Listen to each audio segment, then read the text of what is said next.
नमस्कार दोस्तों, आज हम सुनेंगे महान ऋषि वाल्मीकि जी की प्रेरणादायक कथा, जिन्होंने डाकू से महर्षि बनने तक की यात्रा पूरी की। यह कथा चलिए शुरू करते हैं।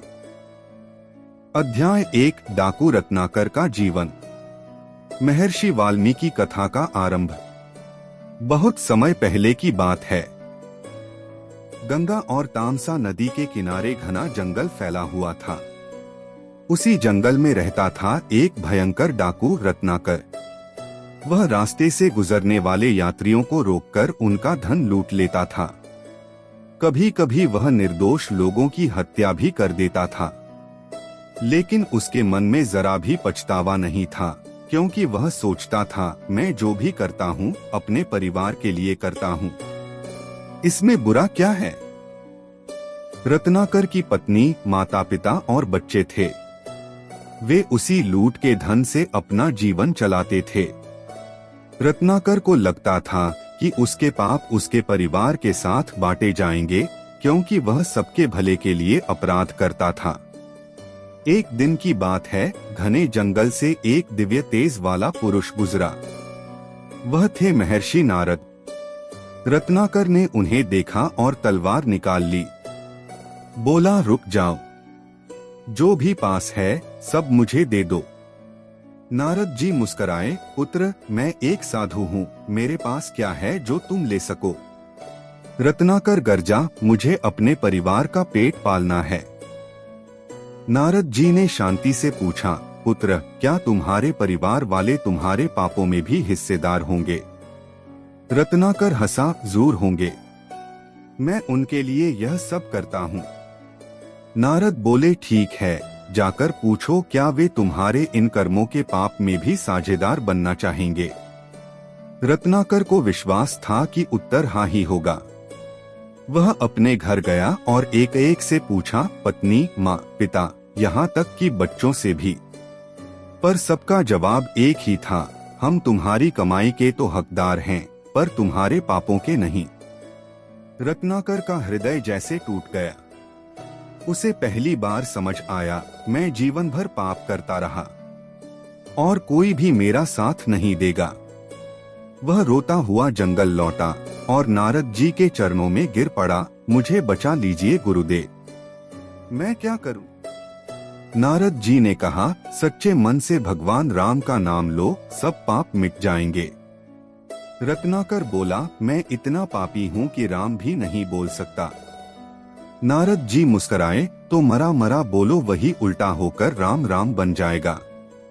रत्नाकर ने वही करना शुरू किया, मरा मरा मरा हुआ, और धीरे धीरे उसका जीवन बदलने लगा। अध्याय 1 का सार। जब मनुष्य को अपने कर्मों की सच्चाई का एहसास होता है, तभी मोक्ष का द्वार खुलता है। रत्नाकर का अपराधी से ऋषि बनने का पहला कदम यहीं से शुरू हुआ। अध्याय 2, तपस्या की शुरुआत। रत्नाकर से वाल्मीकि बनने की दिशा में पहला कदम। रत्नाकर अब जंगल में लौट आया था, लेकिन अब वह पहले वाला निर्दयी डाकू नहीं था। उसका हृदय पश्चाताप से भर गया था। महर्षि नारद के शब्द उसके कानों में गूंज रहे थे, सच्चे मन से भगवान राम का नाम लो, सब पाप मिट जाएंगे। पर वह इतना पापी था कि राम शब्द उसके होठों पर नहीं आ पा रहा था। नारद जी ने प्रेम से कहा, पुत्र, अगर राम नहीं बोल सकते तो मरा मरा बोलो। रत्नाकर ने ध्यान लगाकर मरा मरा जपना शुरू किया। वह बैठ गया उसी जगह जहां नारद जी ने उसे नाम बताया था। धीरे धीरे मरा मरा शब्द राम राम बन गया। वह समाधि में चला गया। समय बीतता गया, दिन, महीने, साल गुजरते गए। वह तप में इतना लीन हो गया कि उसे अपने शरीर का भी भान न रहा। उसके चारों ओर चींटियों का बड़ा बिल वाल्मीकि बन गया। सदियां बीत गईं। नारद जी जब फिर लौटे, उन्होंने देखा कि एक बड़ा मिट्टी का टीला है, जिसमें से हल्की सी सांसें आ रही हैं। उन्होंने मंत्रोच्चार किया और कहा, रत्नाकर, अब तुम्हारी तपस्या पूरी हुई, इस मिट्टी के बिल से बाहर आओ। रत्नाकर धीरे धीरे बाहर निकला। उसका चेहरा तेज से दमक रहा था, आंखों में शांति थी। अब वह डाकू रत्नाकर नहीं बल्कि एक ऋषि बन चुका था।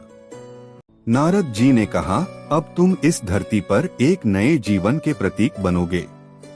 तुम्हारा नाम होगा वाल्मीकि, क्योंकि तुम वाल्मीकि चींटियों के बिल से जन्मे हो। अध्याय 2 का सार।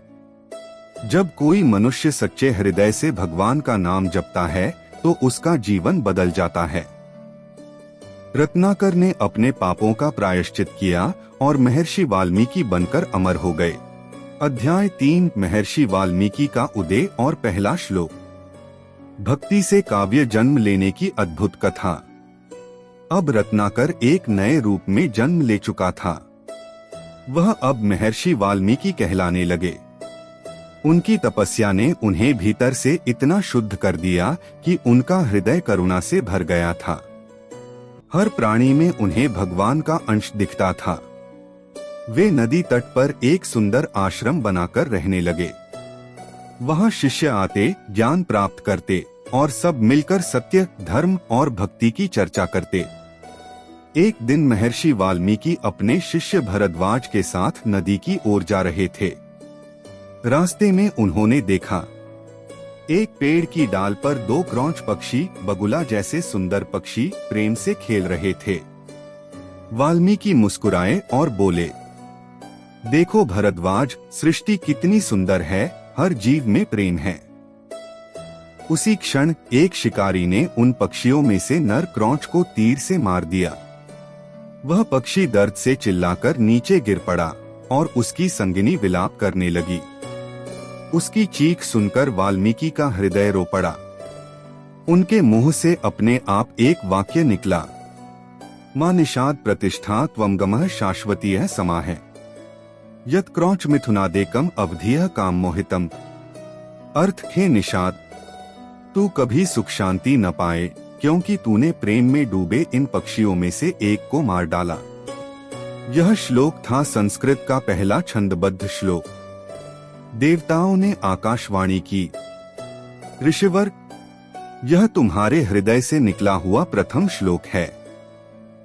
इसी से आगे चलकर रामायण की रचना होगी। वाल्मीकि जी चकित रह गए। उन्होंने समझा यह भगवान की प्रेरणा है।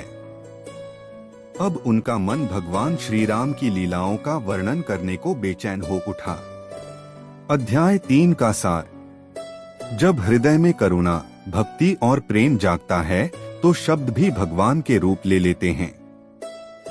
इसी करुणा से जन्मा पहला श्लोक मां निषाद ने वाल्मीकि को आदिकवि बना दिया। अध्याय 4 वाल्मीकि द्वारा रामायण की रचना का आरंभ। भगवान की प्रेरणा से अमर ग्रंथ की शुरुआत। महर्षि वाल्मीकि अपने आश्रम लौट आए। उनके मन में वह घटना बार बार घूम रही थी। वह क्रौंच पक्षी की करुणा, वह श्लोक और वह दिव्य आकाशवाणी। उन्हें अनुभव हुआ कि यह कोई साधारण घटना नहीं बल्कि ईश्वरीय संकेत है। नारद मुनि का आगमन। कुछ ही दिनों बाद देवर्षि नारद उनके आश्रम में आए। वाल्मीकि ने उनका आदरपूर्वक स्वागत किया और कहा, हे देवर्षि, आपने संसार का भेद जाना है। बताइए, क्या कोई ऐसा मनुष्य है जिसने धर्म, सत्य, करुणा और त्याग के सभी गुणों को अपने जीवन में धारण किया हो? नारद मुनि मुस्कुराए और बोले, ऐसा पुरुष है, हे वाल्मीकि। उसका नाम है श्री राम, अयोध्या के रघुवंशी राजा। उन्होंने मर्यादा, त्याग और धर्म का ऐसा उदाहरण दिया है जैसा कोई और नहीं। फिर नारद मुनि ने श्री राम के जीवन की कथा संक्षेप में सुनाई। राजमहल का त्याग, वनवास, रावण का वध और धर्म की विजय। वाल्मीकि ध्यानमग्न होकर सब सुनते रहे। उनकी आंखों से आंसू बहने लगे। क्या यह वही कथा है जिसे भगवान चाहते हैं कि मैं संसार को सुनाऊं? नारद मुनि ने सिर हिलाया और बोले, हे ऋषिवर, यही तुम्हारा कर्तव्य है। इस कथा को छंदों में गाकर संसार में भक्ति का संदेश फैला। रामायण की रचना का संकल्प। नारद के जाने के बाद वाल्मीकि गहन ध्यान में बैठ गए। उनके अंतःकरण में श्री राम का रूप प्रकट हुआ। उन्होंने कलम उठाई और लिखा, श्री राम सत्य और धर्म के प्रतीक, जिनके जीवन से संसार को मार्ग मिला। यही से आरंभ हुई रामायण, जिसे आगे चलकर आदि काव्य कहा गया। प्रत्येक श्लोक में प्रेम, भक्ति और नीति का प्रकाश था। अध्याय 4 का सार। भगवान स्वयं प्रेरणा देते हैं सच्चे भक्त को। वाल्मीकि के कलम से निकली रामायण केवल कथा नहीं, बल्कि धर्म और प्रेम का अमर ग्रंथ बन गई। अध्याय 5 लव कुश द्वारा रामायण का गान। श्री राम के यश का विस्तार और वाल्मीकि की लीला। वाल्मीकि आश्रम में अब एक नई ज्योति फैल चुकी थी। उनकी लेखनी से निकली रामायण का प्रत्येक श्लोक भक्ति से भरा हुआ था। यह केवल एक कथा नहीं, बल्कि धर्म, प्रेम और सत्य का जीवंत प्रमाण बन गया। सीता माता का आगमन। वन के एक दिन वाल्मीकि ऋषि को ज्ञात हुआ कि सीता माता अपने वनवास के दिनों में उनके आश्रम के निकट आई हैं। वह गर्भवती थीं और उनके चेहरे पर अपार शांति थी। वाल्मीकि ने आदरपूर्वक उन्हें आश्रम में स्थान दिया और कहा, हे देवी, चिंता मत करो। यह आश्रम तुम्हारा ही घर है। तुम्हारा आने वाला संतान इस युग का प्रकाश बनेगा। समय बीता और सीता माता ने 2 सुंदर पुत्रों को जन्म दिया, लव और कुश। वाल्मीकि ने स्वयं उनका पालन पोषण किया और उन्हें वेद, धनुर्विद्या और नीति की शिक्षा दी। रामायण का गान। जैसे जैसे दोनों बालक बड़े हुए, वाल्मीकि ने उन्हें अपनी रचित रामायण सिखाई। लव और कुश की मधुर वाणी जब श्लोकों में गूंजती तो पूरा आश्रम भक्ति से भर जाता। एक दिन वाल्मीकि ने कहा, हे बालकों, अब समय आ गया है कि तुम इस रामायण को संसार को सुना। यह कथा केवल शब्द नहीं, बल्कि सत्य और धर्म की गाथा है। अयोध्या में गान। कुछ समय बाद अयोध्या में राजसूय यज्ञ आयोजित हुआ। श्री राम, लक्ष्मण, भरत, शत्रुघ्न सब वहां उपस्थित थे। उसी समय 2 सुंदर बालक दरबार में आए। उनकी वाणी इतनी मधुर थी कि पूरा राजमहल मंत्रमुग्ध हो गया। उन्होंने जब गाना शुरू किया, जय श्री राम, मर्यादा पुरुषोत्तम की कथा, तो श्री राम की आंखें भर आईं। उन्हें नहीं पता था कि ये वही उनके अपने पुत्र हैं। वाल्मीकि की लीला का फल। अंततः जब सत्य प्रकट हुआ, सीता माता, लवकुश और श्री राम का पुनर्मिलन हुआ, तो सबने वाल्मीकि को प्रणाम किया, क्योंकि उन्हीं की कलम से संसार ने रामायण का अमृत पाया। वाल्मीकि मुस्कुराए और बोले, यह सब प्रभु की लीला है। मैं तो बस एक माध्यम हूँ, जिसने उनके नाम को शब्दों में पिरो दिया। अध्याय 5 का संदेश। सच्चा ज्ञान और भक्ति तब पूर्ण होती है जब वह प्रेम से आगे बढ़ती है। वाल्मीकि ने पाप से तप तक और तप से अमरत्व तक की यात्रा तय की, और यही उन्हें महर्षि वाल्मीकि बनाती है। अध्याय 6 वाल्मीकि का अमरत्व और रामायण की महिमा। वाल्मीकि का ध्यान और तप। जब लव कुश ने अयोध्या में रामायण का गान पूरा किया, तो भगवान श्री राम स्वयं वाल्मीकि आश्रम आए। उन्होंने महान ऋषि को प्रणाम किया और बोले, हे महर्षि, आपकी वाणी ने मेरे जीवन को अमर कर दिया। मेरे कर्म यदि लोगों के लिए आदर्श बने, तो इसका श्रेय केवल आपको है। वाल्मीकि ने विनम्रता से कहा, हे राम, मैं तो केवल आपके गुणों का वर्णन कर रहा था। यह कथा आपसे निकली है, मैं तो बस उसका साधन बना। रामायण की महिमा पूरे संसार में फैली। समय बीतने के साथ वाल्मीकि रचित रामायण चारों दिशाओं में फैल गई। लोग इसे सुनकर धर्म, मर्यादा और प्रेम का अर्थ समझने लगे। हर गांव, हर ऋषि, हर भक्त के हृदय में वाल्मीकि का नाम आदर से लिया जाने लगा। यह कहा गया, यत्र यत्र रघुनाथ कीर्तनम तत्र तत्र कृत मस्तकांजलिम। जहाँ जहाँ राम का नाम लिया जाता है वहाँ वहाँ वाल्मीकि को प्रणाम किया जाता है। वाल्मीकि जी का अमर संदेश। अपने जीवन के अंतिम समय में वाल्मीकि ने अपने शिष्यों से कहा, जो व्यक्ति मनुष्य जन्म लेकर सच्चाई और भक्ति के मार्ग पर नहीं चलता वह अमूल्य अवसर खो देता है, पर जो हृदय से एक बार भी रामायण सुनता है वह पापों से मुक्त हो जाता है। महर्षि का आशीर्वाद। अंत में वाल्मीकि ने सबको आशीर्वाद देते हुए कहा, रामायण केवल कथा नहीं है, यह जीवन का मार्ग है। इसे सुनो, समझो और अपने हृदय में उतारो। फिर उन्होंने गंगा तट पर ध्यान लगाकर महासमाधि ली और अमरत्व को प्राप्त हुए। अध्याय 6 का संदेश। सच्ची साधना वही है जो दूसरों के जीवन को प्रकाश दे। वाल्मीकि ने अपने जीवन से सिद्ध किया कि पापी भी तप और प्रेम से महर्षि बन सकता है। अध्याय 7 वाल्मीकि जी की शिक्षाएं और आज का जीवन। उनका संदेश जो युगों तक अमर रहेगा। गलतियों से डरना नहीं, उन्हें सुधारना सीखो। वाल्मीकि जी पहले रत्नाकर डाकू थे। लूटपाट उनका जीवन था, लेकिन जब उन्होंने सत्य का सामना किया तो उसी क्षण से उन्होंने अपने जीवन की दिशा बदल दी। सीख।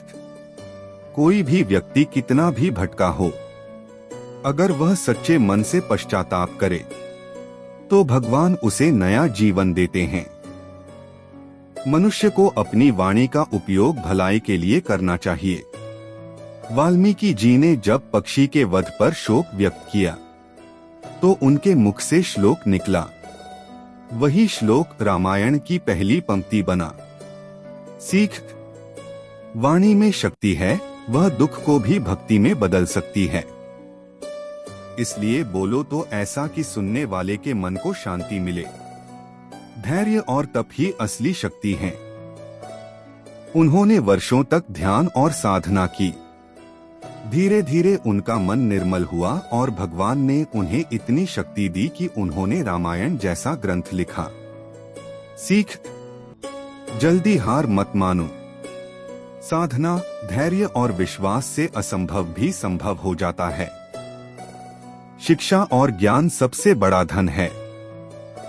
वाल्मीकि जी ने लव कुश को न केवल वेदशास्त्र सिखाए बल्कि जीवन की सच्ची शिक्षा दी। सत्य बोलो, धर्म पर चलो और हमेशा नम्र रहो। सीख। ज्ञान से बढ़कर कोई खजाना नहीं। जो दूसरों को ज्ञान देता है वही सच्चा गुरु है। अध्याय 7 का सार। वाल्मीकि जी हमें यह सिखाते हैं कि जीवन में बदलाव कभी देर नहीं होता।